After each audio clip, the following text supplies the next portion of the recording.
Braga Neto é alvo de operação da Polícia Federal que apura a compra de coletes durante intervenção no Rio de Janeiro. General responsável diz que contrato de compra de coletes havia sido suspenso e dinheiro devolvido. E você vai ver também. Rio Grande do Sul volta a ter risco de tempestade. 47 pessoas morreram e dezenas estão desaparecidas. Tempestade na Líbia mata mais de 5.000 pessoas. 10.000 estão desaparecidas.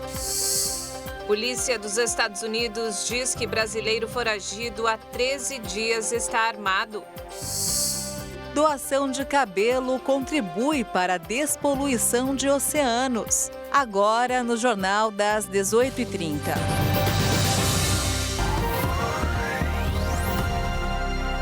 Olá, boa noite. São 18 horas e 33 minutos pelo horário de Brasília. Boa noite. Você acompanha agora as principais notícias do Brasil e do mundo desta terça-feira. E a Polícia Federal cumpriu na manhã de hoje mandados contra ex-integrantes do Gabinete de Intervenção Federal no Rio de Janeiro. O general Walter Souza Braga Neto, que comandou o órgão em 2018, não foi alvo dos mandados de busca e apreensão.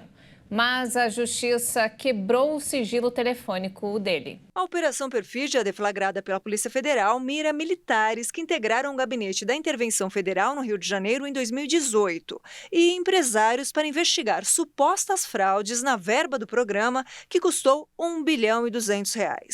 O general Walter Souza Braga Neto, nomeado interventor, é investigado. Ele teve o sigilo telefônico quebrado pela Justiça.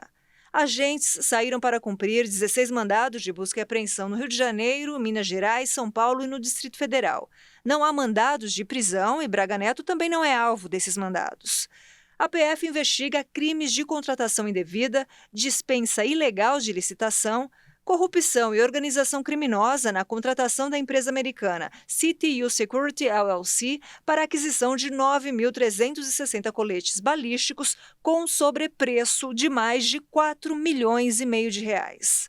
Durante quase todo o ano de 2018, a segurança pública do Rio ficou a cargo das Forças Armadas, após um decreto do então presidente Michel Temer. A medida foi tomada depois de arrastões e ataques registrados na cidade. O general Walter Souza Braga Neto, do Comando Militar do Leste, foi nomeado interventor federal. No encerramento da intervenção, em dezembro de 2018, as Forças Armadas informaram que tinham empenhado até então 890 milhões de reais para a iniciativa e que havia previsão de devolver 120 milhões de reais. O general Laélio Soares de Andrade disse que o contrato para a compra de coletes à prova de balas para a Intervenção Federal do Rio de Janeiro foi suspenso. Ele garantiu que o negócio foi desfeito e o dinheiro devolvido aos cofres públicos. Andrade ocupou o cargo de secretário de administração do Gabinete Federal do Rio de Janeiro e era o responsável pelas licitações para os equipamentos adquiridos para a intervenção decretada no estado na época do governo Michel Temer. A Associação Nacional dos Procuradores da República recorreu da decisão do ministro Dias Toffoli, que anulou as provas colhidas com o acordo de leniência da Odebrecht. Isso foi firmado em 2016 durante a Operação Lava Jato. A associação argumenta que o Ministério Público Federal deu tratamento adequado às provas e que a investigação seguiu rigorosamente os tratados internacionais e a lei brasileira. O recurso foi dirigido ao ministro Toffoli, que pode submeter o caso à segunda turma do Supremo, da qual ele faz parte. Por maioria, o Supremo Tribunal Federal considerou válida a cobrança da chamada contribuição assistencial, que é o pagamento de um valor aos sindicatos de categorias profissionais destinado ao custeio de atividades como as negociações coletivas, em que se acertam condições de trabalho entre empregadores e empregados. O Supremo deixou claro que a decisão não representa a volta da obrigatoriedade do chamado imposto sindical. Em 2017, a reforma trabalhista tornou o pagamento facultativo. E mudando de assunto, olha só, o ex-presidente Jair Bolsonaro se recupera após passar por 2 cirurgias hoje em um hospital aqui de São Paulo. Os procedimentos foram de correção de hérnia de hiato e desvio de septo. O ex-presidente Jair Bolsonaro entrou nesta manhã no centro cirúrgico do Vila Nova Star, na zona sul de São Paulo, onde passou por 2 cirurgias. Ele deu entrada no hospital na segunda-feira, quando foi submetido a exames para avaliar o seu estado clínico. Pelas redes sociais, o ex-secretário de comunicação de seu governo, Fábio Weingarten, confirmou a informação. O ex-presidente passou por 2 procedimentos, um de correção de hérnia de hiato e outro do desvio de septo. E também havia expectativa de que Jair Bolsonaro passasse por uma cirurgia de correção das alças intestinais, por conta da facada que sofreu nas eleições de 2018. Por volta das 8 horas da manhã, Weingarten usou a rede social para informar que as cirurgias de Bolsonaro já haviam terminado e transcorreram dentro da normalidade. E falando agora sobre economia, o IBGE divulgou na manhã de hoje os números da inflação no país.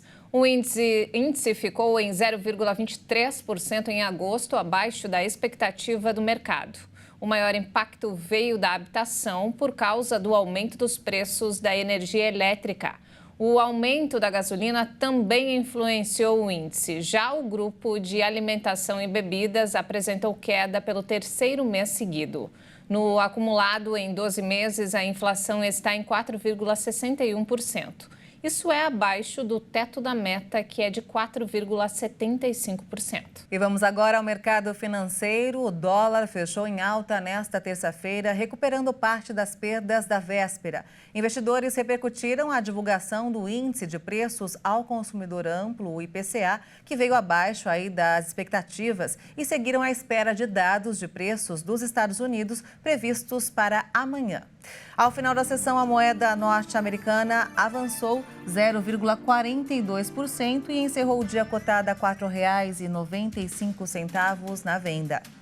O Supremo Tribunal Federal liberou o empréstimo consignado a beneficiários de programas sociais e também validou a ampliação do crédito destinado a outras modalidades.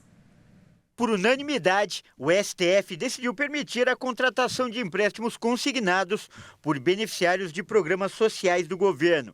A norma também ampliou o auxílio para empregados da iniciativa privada, servidores públicos e aposentados dos 2 setores. Os ministros da Corte Suprema discutiram uma ação do PDT contra uma mudança feita no ano passado nas regras de acesso aos empréstimos consignados. A norma autoriza que pessoas cadastradas no benefício de prestação continuada e em programas federais de transferência de renda, como Bolsa Família, contratem empréstimos nessa modalidade, fixando as parcelas que serão descontadas diretamente na fonte. O partido acredita que esse desconto pode ampliar o superendividamento e deixar o beneficiário vulnerável, já que a renda fica comprometida antes mesmo do recebimento. A ação também contestou a elevação do limite de renda de empregados selitistas e de beneficiários do INSS, que pode ser comprometida com os empréstimos consignados. Esse limite passou de 35% para até 45%. Mas prevaleceu a posição do relator do caso, o ministro Nunes Marques, que votou para rejeitar a ação e considerar constitucionais as mudanças nas regras dos consignados. O relator disse que na contratação do crédito, o beneficiário adquire liquidez imediata para sanar dívidas e gastar em despesas inadiáveis. E veja a seguir, inundações na Líbia deixam 10 mil desaparecidos e mais de 5 mil mortos. E ainda, doação de cabelo contribui para a despoluição de oceanos. Nós voltamos em instantes. Até já!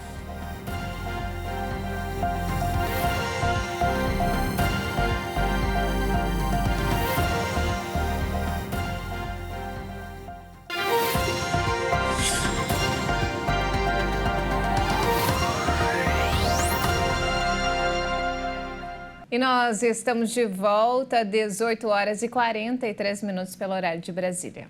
E vamos agora direto ao Rio de Janeiro com mais informações desta terça-feira com o repórter Anderson Nascimento. Boa noite, Anderson. Boa noite, Anderson. Boa noite, Maria Alice e Juliana. E um estudo da Fundação Getúlio Vargas do Rio mostrou que muitos casos de denúncias de violência contra a mulher perdem força quando chegam à justiça. A pesquisa analisou como o sistema judiciário lida com os casos desde o crime até a sentença ou arquivamento. As denúncias em delegacias especializadas em atendimento à mulher aumentaram, mas quando chega à justiça, o número de casos arquivados chega a superar a porcentagem de denúncias, como, por exemplo, os casos de lesão corporal dolosa, que chegam a 44% do total analisado. Porém, mais da metade deles foram arquivados. Eu fico por aqui. Amanhã eu volto com mais notícias do Rio. Até lá.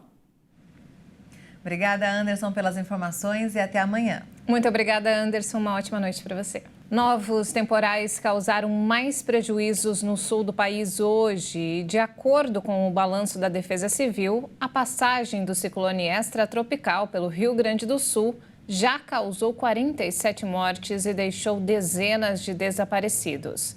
Mais de 60 mil pessoas estão sem energia em Porto Alegre. A chuva atingiu a região de Roca Salles e de todo o Vale do Taquari por volta das 11 horas da manhã dessa terça-feira. Nas áreas mais afetadas pelas enchentes, a previsão de chuva fez com que as autoridades reforçassem as buscas pelos desaparecidos. Pela manhã, helicópteros sobrevoavam as margens do rio Taquari, enquanto em terra firme as equipes reforçavam a limpeza das casas e das lojas. Depois da destruição causada na semana passada, os moradores calculam agora os prejuízos.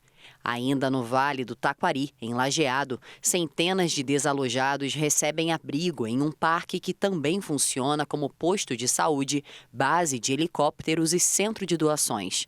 Na segunda-feira, rajadas de quase 70 km por hora derrubaram postes e árvores em Porto Alegre. Pelo menos 16 voos foram cancelados por conta do vento no Aeroporto Internacional Salgado Filho. Na região sul do estado, as aulas foram suspensas hoje e amanhã. Os meteorologistas alertam sobre a possibilidade de um novo ciclone extratropical sobre o estado nessa quarta-feira. E olha só, nos destaques internacionais, ainda falando sobre fortes chuvas, a tempestade Daniel, que devastou a região do Mediterrâneo na semana passada, atingiu agora a Líbia e já deixou mais de 5 mil mortos. A Cruz Vermelha calcula que até 10 mil pessoas estão desaparecidas na enxurrada que varreu carros e prédios. Uma enxurrada de água barrenta varreu carros e prédios. Grande parte da cidade portuária de Derna, que fica a 900 quilômetros de Trípoli, está submersa. Isso depois que 2 barragens se romperam no fim de semana. Durante a passagem da tempestade Daniel, bairros inteiros desapareceram varridos pela água e corpos estão espalhados por toda parte, disse uma autoridade local. Estima-se que 2.000 pessoas tenham morrido só em Derna, declarada uma zona de desastre. Moradores apelam sobre informações de parentes nas redes sociais. Muitos acusam as autoridades de ignorarem alertas recentes sobre a segurança das barragens. Um relatório de 2022 apontava para o risco de rompimento e a necessidade de reforçar as estruturas. Antes de chegar à Líbia, a tempestade Daniel levou estragos à Grécia, Turquia e Bulgária. A tempestade agora está sobre o Egito. A intensidade das chuvas e do vento diminuiu, mas mesmo assim preocupa as autoridades que colocaram o país em alerta. Depois de testemunhar a destruição, o diretor da Cruz Vermelha na Líbia disse que as condições são tão devastadoras como no Marrocos. 2 nações no norte da África que precisam agora se reerguer. E 4 dias depois do terremoto no Marrocos, o número de mortos continua a subir e já passa de 2.900. Os trabalhos de resgate continuam na região. E o presidente da Câmara dos Estados Unidos pediu para que seja aberto um inquérito de impeachment contra o presidente americano Joe Biden. Os republicanos acusam Biden de lucrar irregularmente enquanto serviu como vice-presidente de 2009 a 2017. O presidente da Câmara de Representantes dos Estados Unidos, Kevin McCarthy, cedeu à pressão da ala de extrema-direita do Partido Republicano e deu aval à abertura de uma investigação para o impeachment do presidente Joe Biden. O congressista afirmou que o presidente democrata mentiu para o povo americano sobre os negócios do filho Hunter Biden no exterior. A Constituição dos Estados Unidos prevê que o Congresso pode destituir o presidente em caso de traição, suborno e outros delitos e crimes graves. Os republicanos da Câmara, que detêm maioria na casa desde janeiro, conduzem uma série de investigações parlamentares sobre os assuntos de Hunter Biden, o filho mais novo do presidente. Os legisladores republicanos dizem ter identificado acusações sérias sobre a conduta do presidente, acusando o democrata de alimentar uma cultura de corrupção. Hunter Biden se tornou o alvo preferido da direita americana e é acusado de ter realizado acordos questionáveis na Ucrânia e na China, enquanto Joe Biden era vice-presidente. E a polícia dos Estados Unidos afirmou que um morador atirou no brasileiro que fugiu da prisão há 2 semanas. Escolas perto da Filadélfia foram fechadas depois que Danilo Cavalcante conseguiu roubar um fuzil de uma casa e foi declarado extremamente perigoso pela polícia da Pensilvânia. A polícia dos Estados Unidos segue em busca do brasileiro foragido Danilo Cavalcante nos subúrbios da Filadélfia, Pensilvânia. Nesta terça-feira, as autoridades informaram que o criminoso está armado após invadir a garagem de uma casa em Coventryville Road, episódio narrado pelo morador em uma ligação para o serviço de emergência. Danilo fugiu em 31 de agosto da prisão no condado de Chester, no estado da Pensilvânia. Ele foi condenado pelo assassinato da ex-namorada Débora Brandão na frente dos filhos dela em 2021. No momento, as buscas se concentram em South Coventry, 50 quilômetros ao noroeste da Filadélfia. A polícia aumentou a recompensa por informações para $25 mil, mais de R$120 mil, e pediu aos moradores que verifiquem suas câmeras de segurança. No domingo, a polícia informou que o brasileiro mudou de aparência e não estava mais com bigode e barba. O líder norte-coreano Kim Jong-un chegou à Rússia hoje para uma reunião com o presidente russo Vladimir Putin. Kim viajou em um trem blindado e foi recebido por lideranças russas. Especialistas sugerem que o encontro entre ambos, no extremo leste da Rússia e perto da Coreia do Norte, será concluído com um acordo de venda de armas. Fontes afirmam que Putin está buscando projéteis de artilharia e mísseis antitanque norte-coreanos para a guerra na Ucrânia, em troca de tecnologia avançada para satélites e submarinos nucleares, assim como ajuda alimentar para a Coreia do Norte. O líder norte-coreano, que não costuma viajar para o exterior, não sai da Coreia do Norte desde o início da pandemia de Covid-19. A Rússia, um aliado histórico de Pyongyang, foi um apoio crucial desse isolado país durante décadas, com laços que remontam à fundação da Coreia do Norte há 75 anos. Kim apoiou fortemente a invasão da Ucrânia por Moscou, o que teria incluído, segundo o governo em Washington, o fornecimento de foguetes e mísseis. Olha só, você sabia que o cabelo humano pode ajudar a limpar os oceanos?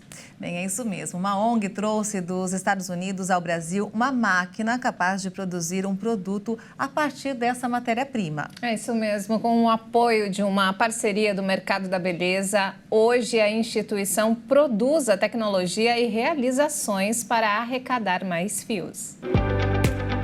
Apenas 2,5 centímetros de cabelo para contribuir de forma grandiosa com o meio ambiente.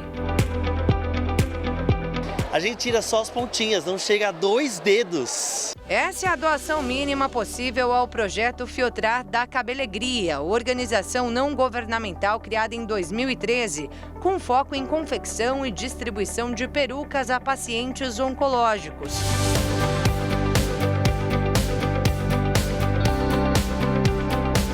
Mas que anos mais tarde, criou também o projeto Fiotrar para a fabricação de mantas capazes de limpar oceanos, feitas com as sobras dos cabelos doados à ONG. Por meio de uma parceria, o projeto, enfim, saiu do papel. Em 2021, a Fundação Grupo Boticário abriu um edital chamado Camp Oceano para projetos, incentivar projetos de conservação ao oceano. E eu escrevi o projeto Filtrar. Então, a gente conseguiu importar a máquina dos Estados Unidos para cá e hoje a gente fabrica as mantas, além de estudar em laboratório o potencial do cabelo, não só na absorção dos óleos, mas na retenção de metais pesados da água também.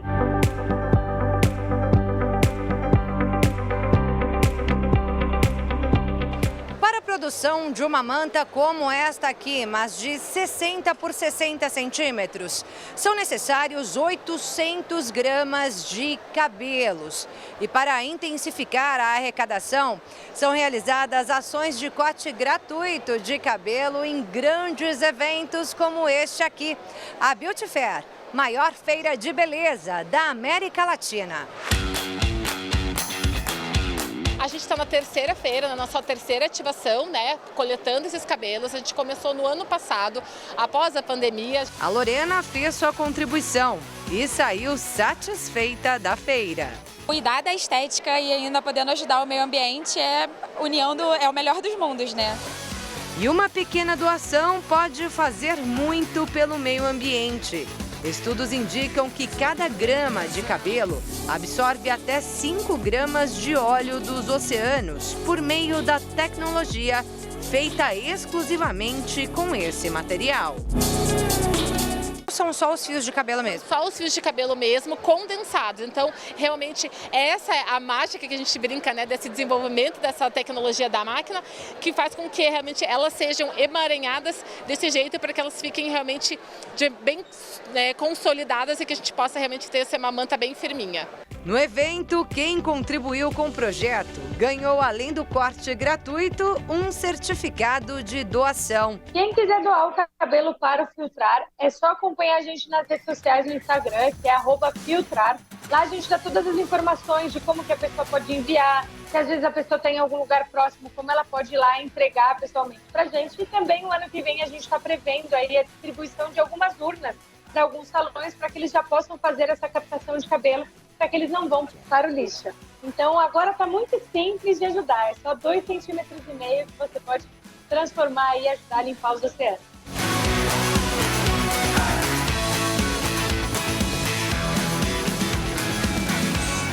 Muito legal, hein? Bacana, uma iniciativa ótima em prol à natureza. É isso aí, muito bacana. E não temos mais tempo, essa edição fica por aqui. Mais informações ao longo da nossa programação. Uma ótima noite para você. Obrigada pela sua companhia, uma ótima noite para você e até amanhã.